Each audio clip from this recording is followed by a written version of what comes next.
That's a pretty stunning looking bird.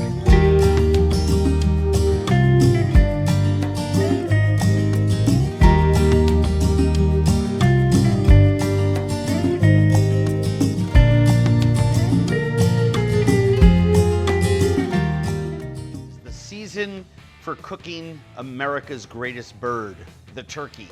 And I know that scares a lot of people because you've eaten turkeys that are dry, and the stuffing wasn't great, and the gravy was so-so, and so many things didn't work out. But once you learn the right way to cook one of these magnificent birds, you will have perfect holiday turkey forever. So without further ado, Turkey 101. Here we have a brined and dried turkey. What you want to do, so your turkey doesn't slide all over the place, put it down on a towel, take the wings and push them underneath the hip, so that way it's gonna sit flat in your roaster. So the next thing we need to pay attention to is our stuffing. I have onion, celery, sage, fresh thyme, parsley.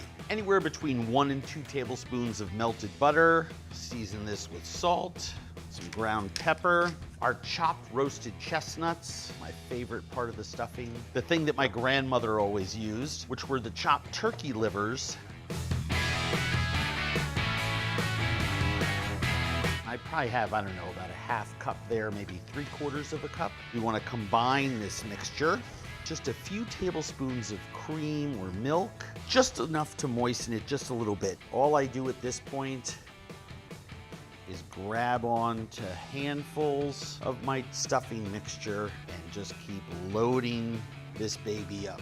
So we got this turkey from a local farm, and their processor left this big fat piece of skin on. I'm gonna be able to secure both legs through that piece. If not, you can use kitchen string and simply tie them together. Now I'm gonna gently flip it over, and I'm going to stuff this cavity in here with the remainder of my stuffing. You can tuck this piece of skin back in with your fingers, and it'll actually do a pretty good job staying there. Turkey is stuffed, and we're ready to get into round 2 with this sucker. I wanna put all the goodies, gizzard, neck, heart, liver, because those are gonna roast and caramelize, and they're gonna give our turkey fond at the bottom of this pan so much more flavor than it would have if they weren't there. I'm going to add my onions. Next thing we're gonna do is we're gonna take our soft butter. We're just gonna massage this all over it. I sort of make my own poultry seasoning, a little bit of sage and thyme and rosemary and salt. And then I add about a tablespoon of paprika. I just shake that onto my bird. One of the most important parts of seasoning is getting the rest of this bird, because the bottom of the bird doesn't necessarily need it, but the sides sure do. And place your bird in your roasting rack. Then this roasting rack goes into the oven until the turkey is cooked. So just to be double safe, since I already have that beautiful scorched onion and roasted liver and neck vibe going on in there, I just threw a couple cups of stock into the bottom of the pan. Now that's gonna hold some of the drippings, it's gonna create a little steam heat in there, but it's not gonna prevent the skin from crisping, because by the time this thing is done, that will probably be essentially evaporated.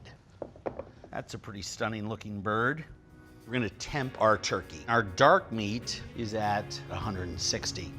So bravo for us.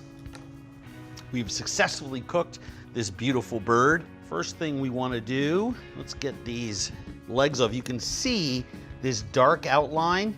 That's where the wishbone is. So you just cut down right through there, and that entire breast is going to come right off.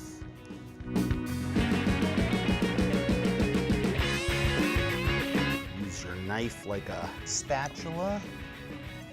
Our pieces of stuffing with the skin.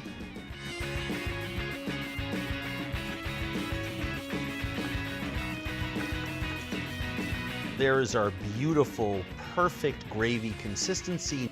Turkey, gravy, mashed potatoes, stuffing. Bravo for us. We've successfully cooked this beautiful bird. That's gonna hold some of the drippings by rubbing that stock against the bottom of the pan, I am picking up all of that fond, those sticky brown, beautiful bits.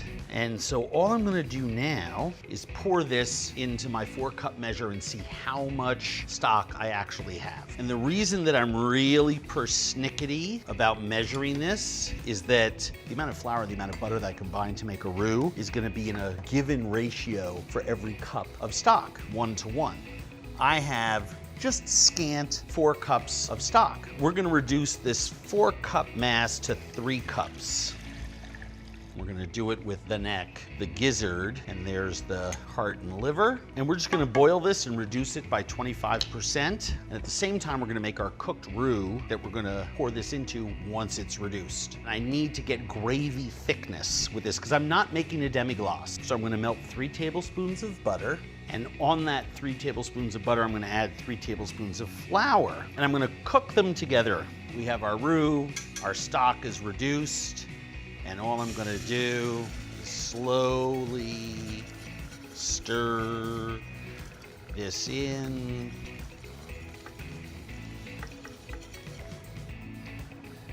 Snack for me, snack for someone else. All the stock is in there. So there is our beautiful, perfect gravy consistency. A little bit of salt, seasoned to perfection. And that is perfect gravy for our holiday turkey.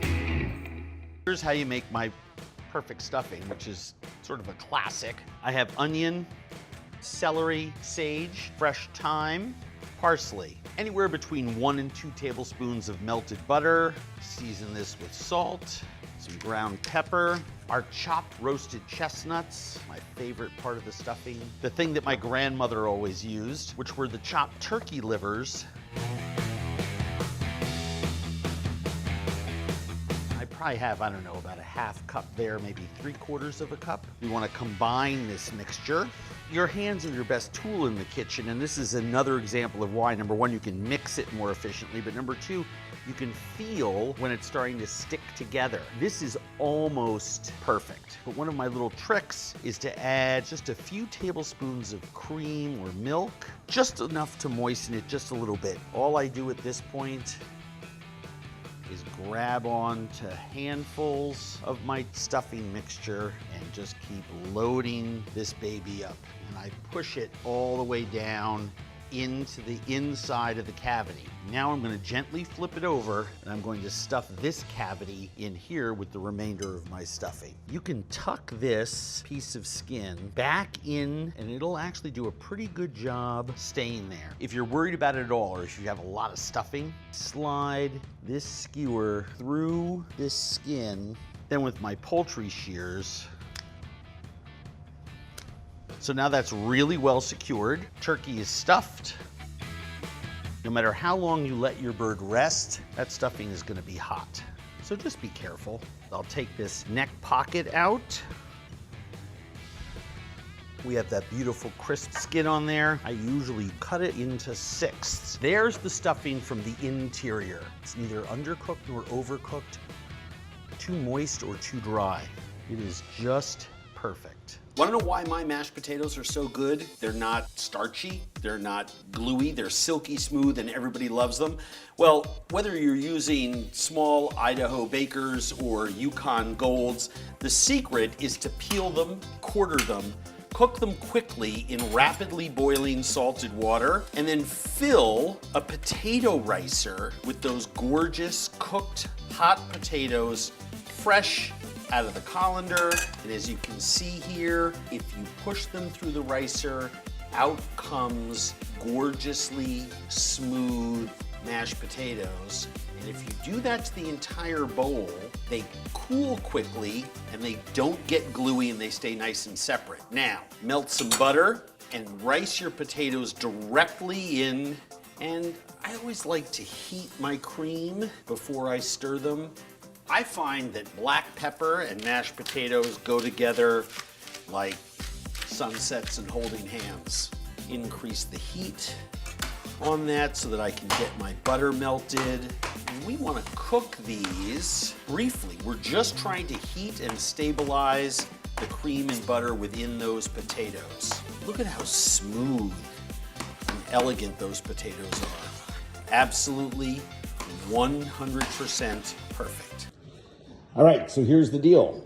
My super simple, never before revealed cranberry sauce recipe. First of all, start with the world's best cranberries. I happen to like the Weatherby brand from Wisconsin. They're unbelievable. I buy pounds and pounds and pounds and freeze them so I can use them all winter long because I like cranberry sauce. For every pound of berries, I use a cup of sugar and 2.5 cups of orange juice. In this case, the oranges that I've been buying lately have been a little too tart, but these mandarins are super sweet. So I'm gonna juice them, I'm gonna combine them. Sometimes I throw in a cinnamon stick, sometimes I throw in some star anise, but sometimes a cardamom bud. But in general, I just simmer them. You hear the cranberries pop, and that's when you start to think about turning off the heat. So I also add the zest of 2 oranges and the zest and juice of a lemon. The more citrus, to me, the better your cranberry sauce is gonna be. So I also add about a tablespoon of grated fresh ginger. You can see my lemon zest and my orange zest is already in there. And I just grate this on a microplane so it just melts right into those cranberries.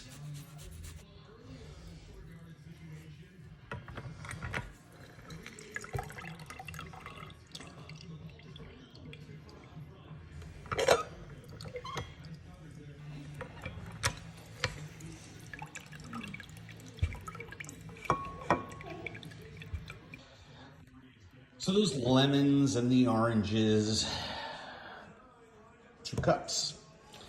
And that goes right there.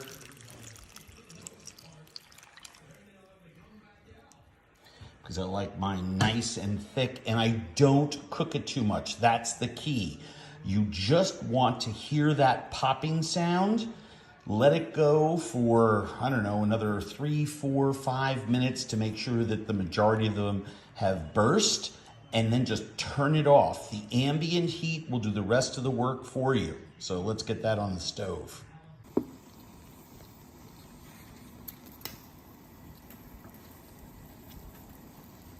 Hear that noise? They're starting to simmer, and you can hear the cranberries pop. I've been listening to it for a couple minutes now. You'll hear one.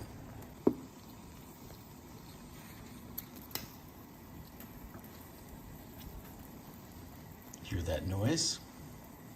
They're starting to simmer, and you can hear the cranberries pop. I've been listening to it for a couple minutes now. You'll hear one. Oh, there went a couple. They just pop, pop, pop. It's just, and just let that simmer away for about 20, 25 minutes and turn it off. So after, I don't know, 20 minutes at a nice simmer, it looks like this. Underneath there, the majority of the cranberries have burst. Closer to the bottom, they're liquidized. Obviously, the ones floating on top are left whole. The more you stir it, the more they break up. So I just kind of leave them as is. And all I'm going to do is essentially is just turn off the heat and just let them cool in that pot until I just put them in containers in my refrigerator or freezer. And it's that simple. I'll check back in with you guys one last time to show you what the finished product is like. All right, well, it cooled. What's going on with my beard? Yes, Luca. This, my friends, is pretty amazing cranberry sauce. And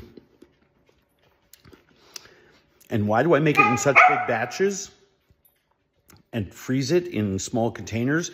Because I serve it with grilled pork chops, grilled venison, grilled meats of any kind, poultry of any kind, roast duck, goose, chicken, all winter long. Enjoy.